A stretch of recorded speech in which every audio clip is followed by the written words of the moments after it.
La mine de Naïka est une mine située sur la municipalité de Saucillo dans l'état de Chihuahua au Mexique. Elle est connue pour ses cristaux de gypse sélénites extraordinaires.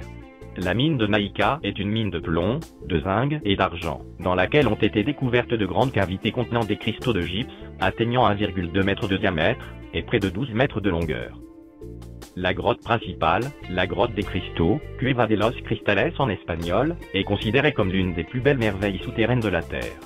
La grotte a été découverte le 4 décembre 1999 par les frères Elo Delgado, alors qu'ils creusaient un tunnel au fond de la mine, à une profondeur de 290 mètres sous terre.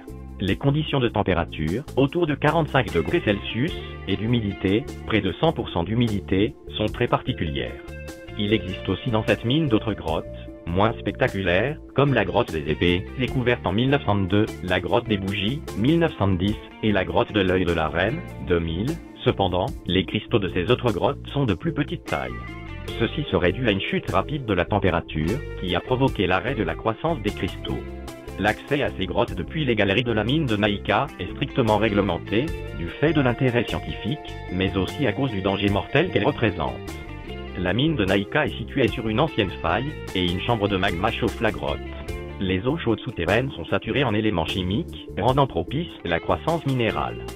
Ces conditions extrêmes expliquent la formation de ces cristaux géants. La grotte était inondée par les eaux de rivières thermales très chaudes, environ 50 degrés Celsius, et l'exploitation de la mine a nécessité le pompage de l'eau.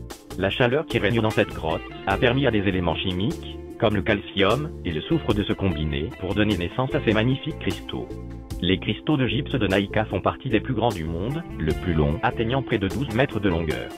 On estime que la formation des cristaux de gypse a commencé il y a environ 600 000 ans et s'est interrompue il y a environ 30 ans. Quand l'eau a été pompée, on pompe 1000 litres d'eau à 56 degrés Celsius à la seconde à Naïka pour exploiter la mine.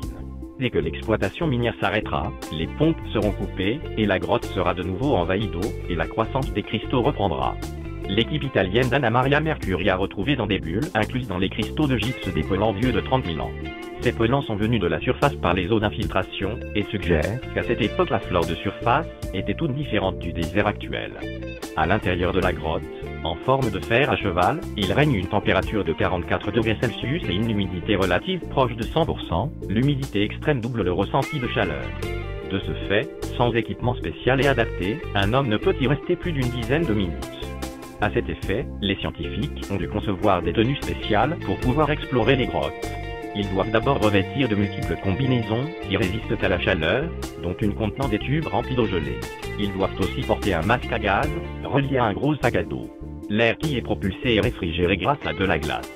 La présence du masque est indispensable, car l'eau à l'état gazeux contenu dans un air, saturé à 44 degrés Celsius, se condenserait dans les poumons, là où la température du corps est plus faible, proche de 37 degrés Celsius. Le point de saturation dépend de la température, c'est le même phénomène qui provoque la buée, ou la rosée, la condensation d'eau dans les poumons, peut rapidement créer une gêne respiratoire. Avec cet équipement, les explorateurs peuvent parcourir la grotte, pendant environ 50 minutes.